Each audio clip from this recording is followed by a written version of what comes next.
Yo, welcome back everybody to a brand new video here on the second channel, and today I'm going to be looking at some of the best rogue decks you can build and play right now in the Destined Rivals meta. These decks have been doing pretty good in online tournaments. I even added my own deck on here that I think is actually fairly underrated. If you want to have some fun, definitely you got to try out these decks. These decks are a lot better than you may think. So of course, if you're new here to the second channel, make sure to subscribe down below if you want to enjoy the video. Leave a like and all that good stuff. And yeah, without further ado, let's get into it. Starting things off, I want to mention Typhlosion. Now, I think everyone's trying to figure out the best way to play Typhlosion right now. There's a lot of different variants of the deck going around. There's the build with Pidgeot here, which is the best performing Typhlosion deck right now in the online tournament scene. There's also Typhlosion with Dragapult, which I personally really like. There's Typhlosion to Dunsparce, and I've even seen Goldengo Typhlosion do pretty well. So this deck definitely starting to get on the map, but the question is, what's the best way to play it? Like I said, the best performing one so far is the Pidgeot variant here. This one has gotten second place in an online tournament, so maybe there is something to it. And if you're somebody who wants to bring Typhlosion to NEIC or just trying to,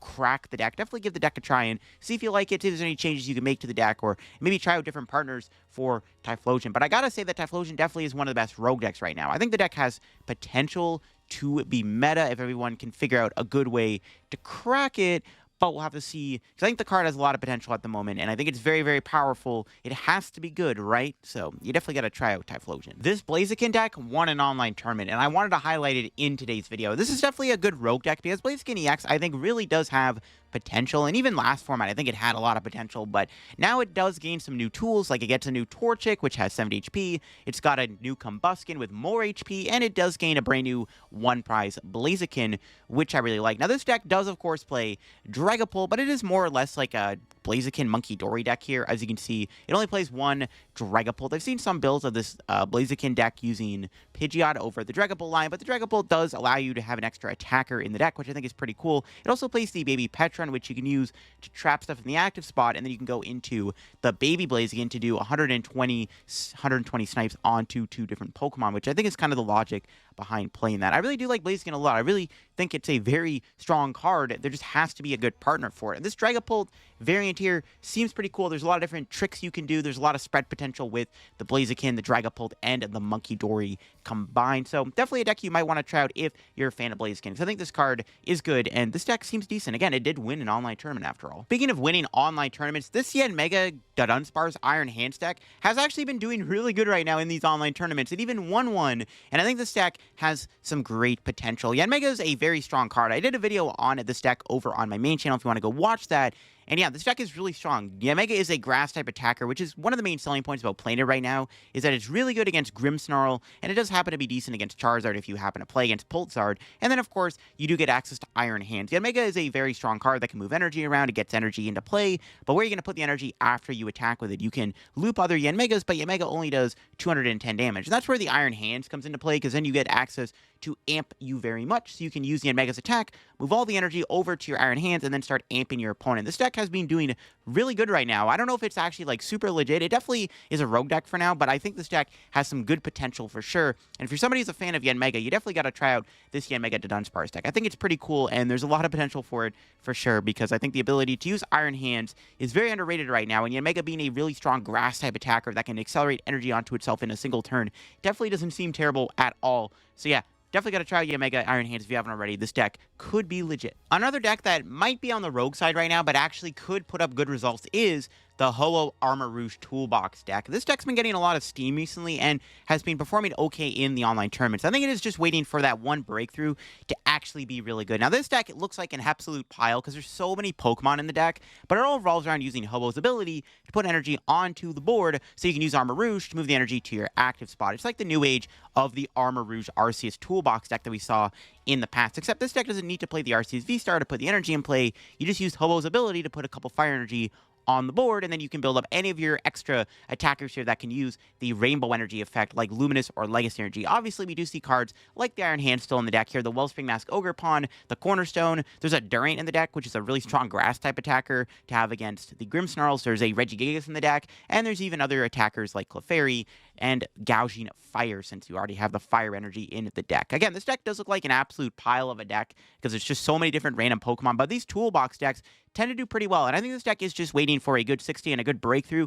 to really push it over the top. Because I think this deck has the potential to be really, really good. For now, I got to call it a rogue deck because it's a little bit more under the radar, but I know people are really trying to make this deck work right now. I've seen a lot of it on like Twitter and stuff, so we'll have to wait and see how this deck does in the future. But for now, it's a rogue deck, but definitely seems like a good deck, and you definitely got to try out the different variations of this deck because there's probably other partners you could play in here. Again, you have that toolbox approach, so if you can find other partners you could fit in this deck, definitely experiment with different ideas and maybe something will work. Calling Archaludon a rogue or underrated deck kind of feels a little weird, but it does feel like Archaludon has fallen off a lot, and I do think Archaludon is primed to make a bit of a comeback, and the best way to play right now seems to be with Monkey Dory and the new Team Rocket's Venture Bomb item card. Now, of course, there's different ways Archaludon has seen play in the past with, like, Zoroark EX, or even with Double or Dunsparce even, but this build is just a very straightforward approach to the deck. The main attacker is just your 4/4 line of Archaludon, but you do have a lot of supporting characters in the deck, like the Iron Bundle, the Relicanth, and the double Monkey Dory. The Monkey Dory is really cute because you can combine it with Team Rocket's Venture Bomb for a little bit of extra damage. The deck's ace-spec's also Hero's Cape, which I find to be very interesting to give your Archaludon even more HP to make it even tankier. It does make a lot of sense in a lot of different scenarios, and with the 2 Team Rocket's Watchtower, you have a better time against the Noctowl decks. I think this deck actually seems really underrated right now. Could Archaludon make a big comeback in the format? I don't know. We'll have to see. It does have to deal with stuff like Goldengo still, which is still not the best matchup ever. I know you do have access to cards like the Team Rocket's Venture Bomb to help fix the damage, but it's still probably not enough to beat Goldengo. And outside of a bad Goldengo matchup, I don't think Archaludon is the worst deck you could be playing right now. The idea to play it with Team Rocket's Venture Bomb probably does give you a better time into stuff like the Gardevoir matchup, which is another matchup that Archaludon usually struggles with. Again, a deck that seems a little bit under the radar right now and definitely feels like a bit more of a rogue pick, but definitely something you got to try out if you haven't already. If you're a fan of Archaludon, give this deck a try. Could be good. It might be the best way to play Archaludon right now, and Archaludon could secretly be a really underrated deck in our current standard format. All right, I did add a few decks on here that I think myself personally are pretty decent. I want to start with Festival Lead, which I think is honestly kind of underrated right now. Dragapult is still popular, but outside of that, the meta is so wide open and diverse right now. There's a lot of different decks seen play, so a one-prize attacking deck like Festival Lead actually seems like it's in a decent spot right now. Again, we do have the Rabsca in the deck here to give us a little bit of help against Dragapult. It might not be enough against Dragapult Dusknoir, but outside of a bad Dragapult matchup, this deck seems like it could probably beat almost anything else. I think this deck probably beats Grimmsnarl.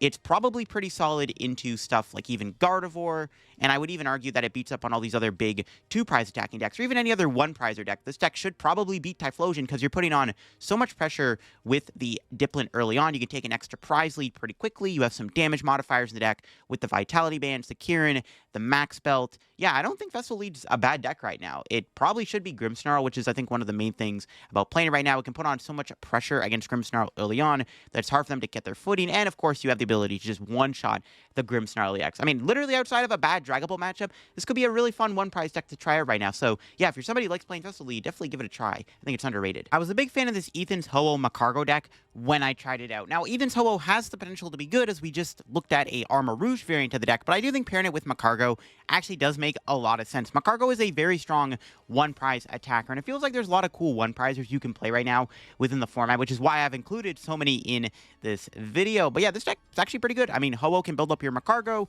Macargo can almost one-shot anything in the active spot pretty easily. It's like Raging Bull, where it has the same damage multiplier. Ho-Oh is a great way to build it up. You even get a grass-type attacker in the deck with Pinsir. I can even see multiple Pinsers in this deck. That's how strong the Pinsir actually is. It's a great grass Pokemon to have against Grimmsnarl. The deck does rely a little bit heavily on your big basics to carry you, like the Fez and the Mew and the Latias, to allow you to use the Ho-Oh more effectively in chain attacks, but when the deck sets up and it goes off, and it flows really smoothly, in my opinion.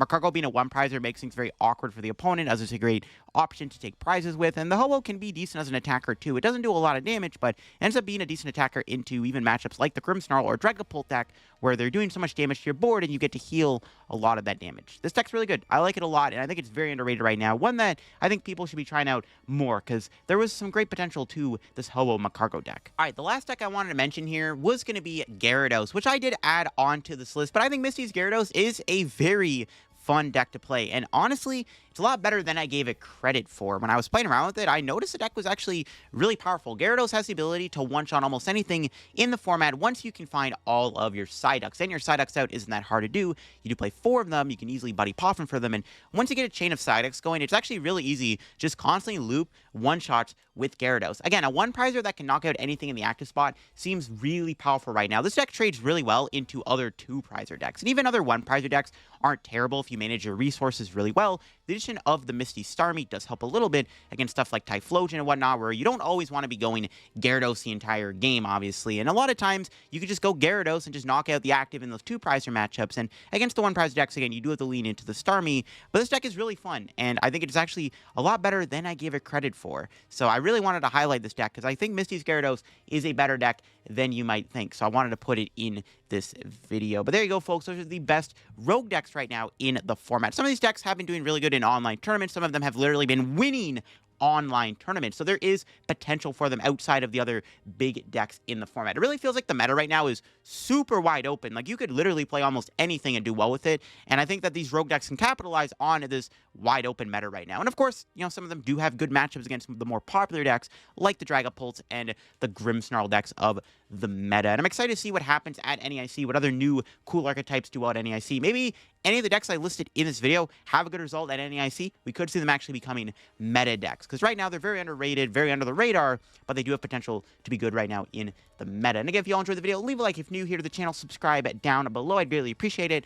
Yeah, catch you on another video very soon. I'll leave a link to play.limos down below, which is where I got most of these deck lists from. And I'll catch you later. Bye-bye.